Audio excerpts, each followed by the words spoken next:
I think it's, Okay, yeah, I, hope everyone online got an extra cup of coffee. You're missing out on donuts. Ben treated us once again. Thank you. You only need to stop being so healthy and some donuts. I haven't had a donut in about a year. All right, well, we're gonna get going with our second presenter today, Regan Espinoza, third time presenting, I think, in the past year or so. So it's Right. been really cool to But I watch don't have it the right. progress of her business from concept to now we have some actual samples in front of us. Now, Regan Espinoza graduated high school from a class of 17 people. She was in the bottom half. Yet went on to get her master's degree, proof once again that life does not peak in high school. All right, Regan, take it away. Okay, thanks, Yep, I've guys. seen this My one. name's Regan Espinoza, and even though it's my third time, please don't think that's, I still have a lot of work to do, so. So my ask today is for the Visit Box, I'm sorry. This is my company and my product. If you weren't here before, what it is a box that holds items at any memorial site or burial site. The items that people leave for their loved ones, and it protects them from the elements. Today, I would like to ask for feedback on the clarity of my message. Two things, for an investor and also the actual audience, and I'll get into that a little bit more. Feedback for the presentation deck, audience, investor, or public. Contacts, ideas that you guys get once you see all of the product, the different things that are needed. And then does this product seem liable or beneficial? So what is the Visit Box? The Visit Box, like I said, it's patent pending box. It is made of granite or other weatherproof items, materials that hold items that loved ones have left. How did this begin? Unfortunately, it's a little emotional story, so bear with me. My father had unexpectedly passed away during COVID 2020. My family, Hector and the kids, we decided that it was best that they did not come to the funeral. It was only very immediate family in Indiana. However, what I did was have a picture from my family and put that at his gravesite.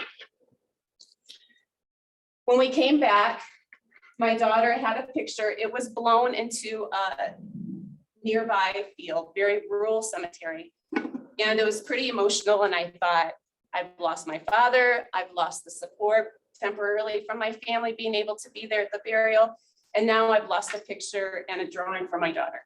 Something's got to be done about one of those. And so I did a search for something that holds items. There wasn't anything out there.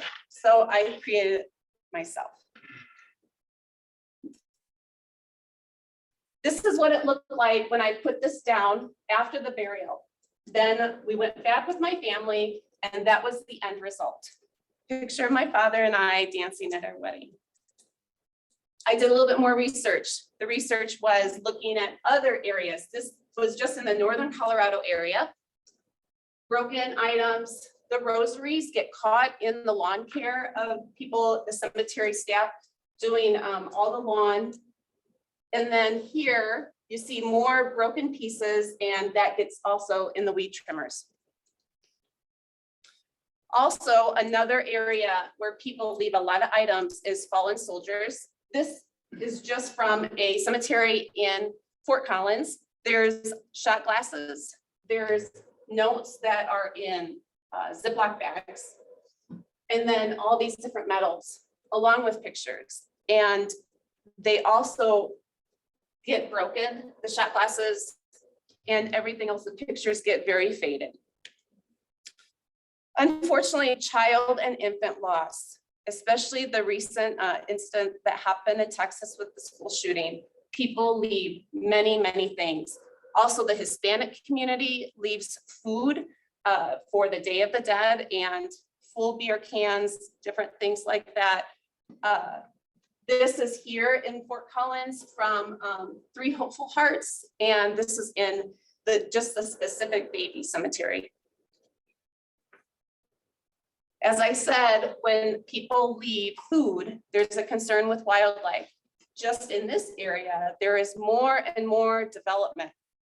And that causes wildlife to come to the cemeteries. It's very quiet. Some of the bird watchers benefit from this. They go and watch, but they don't realize a lot of the things that are left is dangerous. The solution was, this is my father's visit box, and this is a new one that Hector and I had created after doing research in the death care industry at one of the conferences. This is for memorial gardens that will also hold flowers on the side. And then this is the granite box that was created for my father. What have we done? This is the booth for the International Cemetery and Cremation Funeral Association. I was in the Greeley Tribune for solving a problem that was at the City of Loveland Cemetery. New crew came in, was able to take everything out, didn't realize that the crew before that was not doing that for the past 25 years. I won a personalized innovative product of 2022 in the death care industry for new ideas. Progress to date, research and development, provisional patent has been filed, CAD drawings and prototypes of both ways of doing the visit box. Manufacture for granite horizontal box has already been created, and direct to consumer sales have begun. Okay, so finishing up, that ask is just asking for the feedback, contacts, ideas, and do you see this product as being personal or beneficial? Thank you.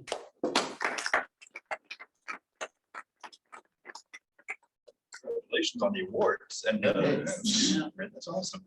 Thank you. Thank you very much. All right, who'd like to get us started? I love the idea. I think it's fantastic. It's a very emotional thing for a lot of people, obviously for yourself, and I think for anyone that has lost someone can relate. I like that you're already exploring different mediums, because you think of a cemetery, graveyard, remembrance facilities, you have a whole spectrum of different memorials, right? So I think the whole like idea of just the box or just particularly, like the vase kind of concept, I think it's important for you to have flexibility there, because it's not going to be a one size fits all. The one thing that jumped to my mind when I looked at the product was that, and the things that you shared, I'd like to see a transparent option, maybe something in acrylic or something that would actually be able to sustain the elements, but like allow things like pictures and memorial items to be visible outside of the within the safety of the container. So maybe a future product line thing, but overall, I think you have a fantastic idea. Thank you. What's the how do you sell it? Yeah. Great question. So what I wanted to do was everything like the right way. So I was down pretty much a wormhole of trying to make sure that every cemetery, I pleased them. So we went to both of the National Funeral Directors Association conference and then the ICCFA one.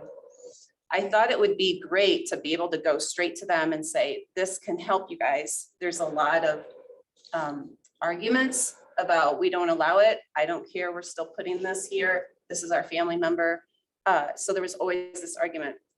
However, the death care industry does not like change. So new ideas, even though I won that award, it was not judged by the ICCFA or people in the death care industry. It was judged by a separate marketing company.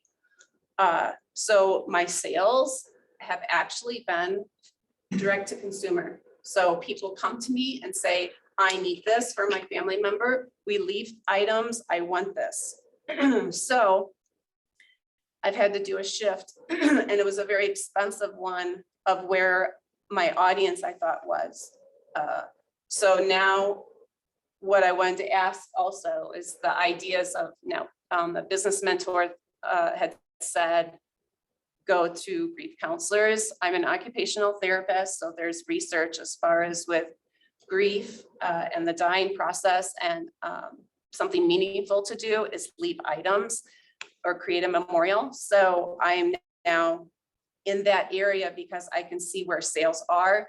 And unfortunately, I had to up the price a lot for, there's almost like a 200% profit margin that death care industry people want because it's a one payment and done kind of purchase. So if I could go direct to consumer, I say, I don't know what the cemetery allows. If they say no, people have left, brought it home and have it in their home to hold items that are collected.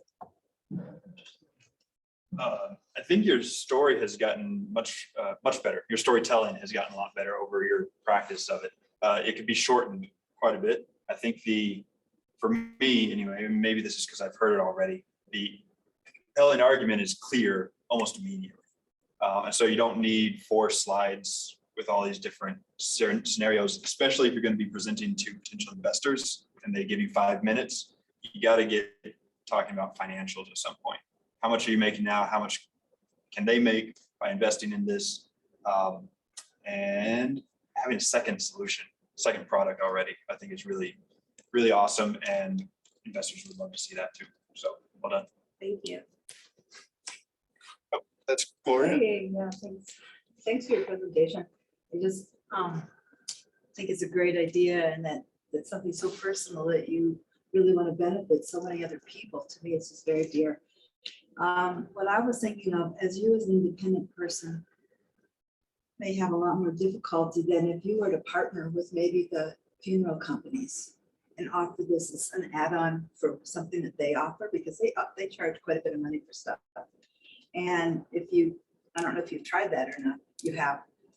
Yeah, at these conferences, it's been the two things.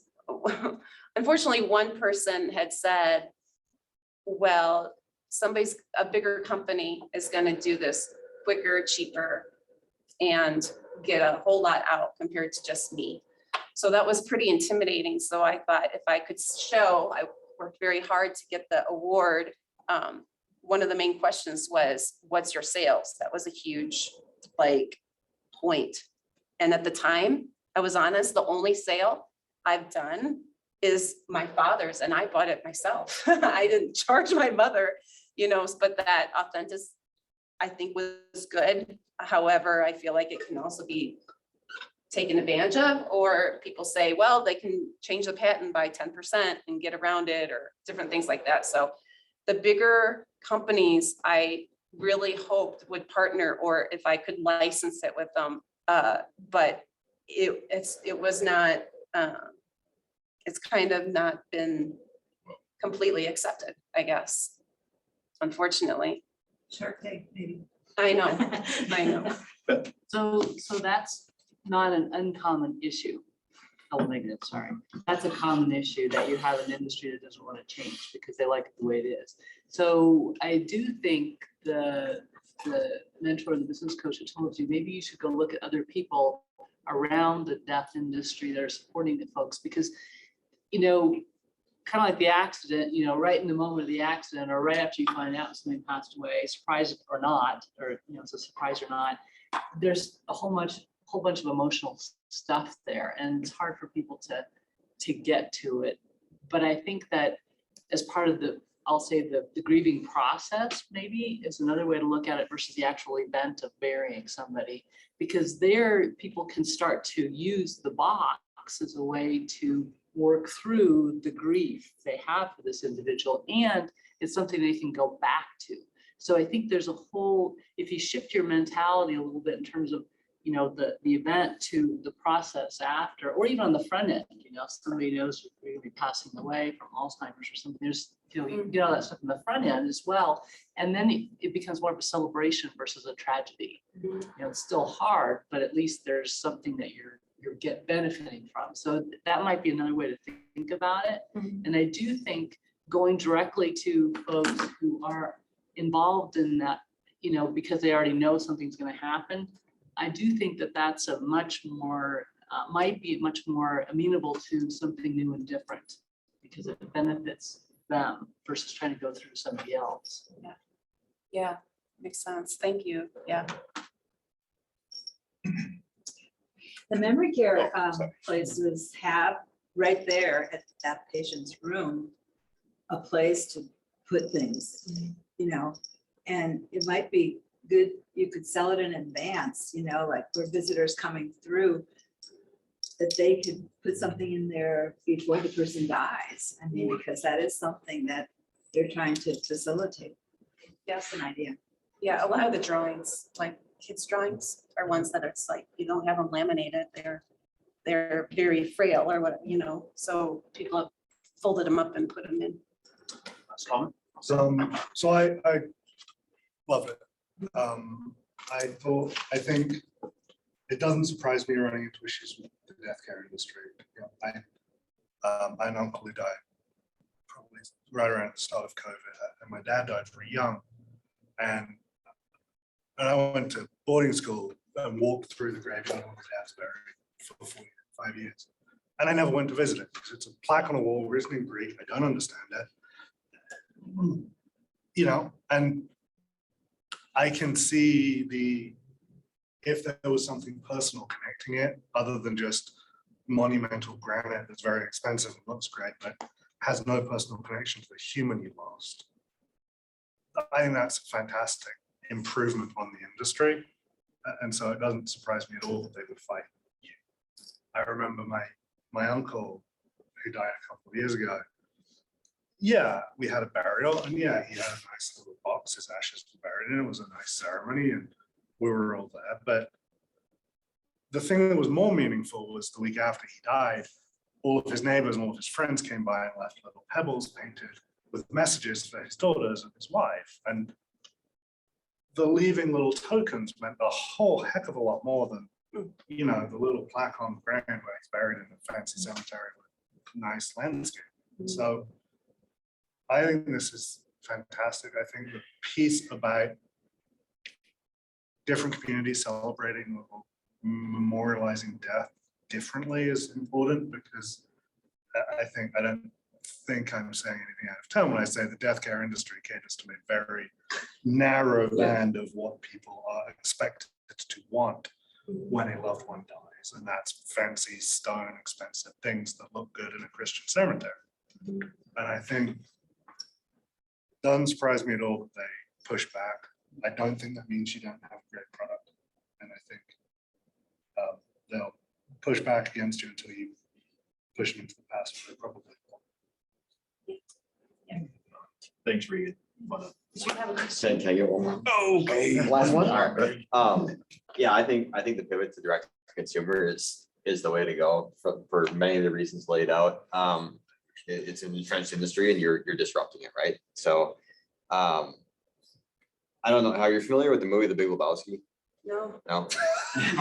It's and I don't want to make I do kind of want, because humor is a great tool, right? Humor is a great tool. It doesn't always have to be sad. There can be joy and expression and memory, but like there's a scene in there where they're sitting with a traditional funeral director, and that he brings them like a $2,000 receptacle for the remains of their friend, and it's like, this is our most modestly priced receptacle, and it's like it's a 25-year-old plus running joke that the industry is just like you said, that they have these massive markups that take advantage of people in times of stress and strain, right?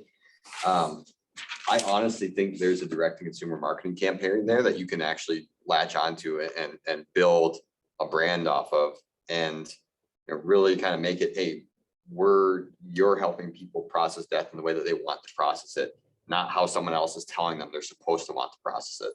I think that's a very interesting angle for you to take from this.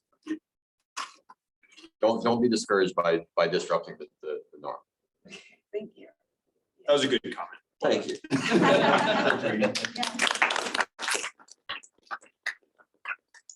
All right, wrapping up. Looks like there's still some. There's these Yeah. keychains, if you guys want one. It's a little tiny thing of that. And then these pamphlets were from the conference. So these prices are not accurate, but I had to up it at our booth, but they're not accurate. But if you just want to see something and take it with you, you more than gladly can. Thank you. All right. All right, well, wrapping us up, who's had a win this week? Who needs some help or has found a new resource? We have a win. We get to sit down with the county on Monday and talk about our our product, Okay, our platform. It's not true, our platform. awesome. So, Good luck. And you're presenting, we get to see it next week. right, Is that you get to see it. We will open the. curtains. All right. Well done. Who else? Unless the county doesn't like it, then we're moving. We'll miss you. They'll love it. So our other little company, Drink Defender, this weekend at the first inaugural Vail Comedy Festival, we did some swag for them and put the Vail Comedy logo onto our capels, our Drink Defenders for cans, and they passed them out to all the pass holders for the festival. So that was fun Awesome. to have that be done. How many attendees, how many did you get to pass out? I think that he put out around 60, he bought 200. Okay.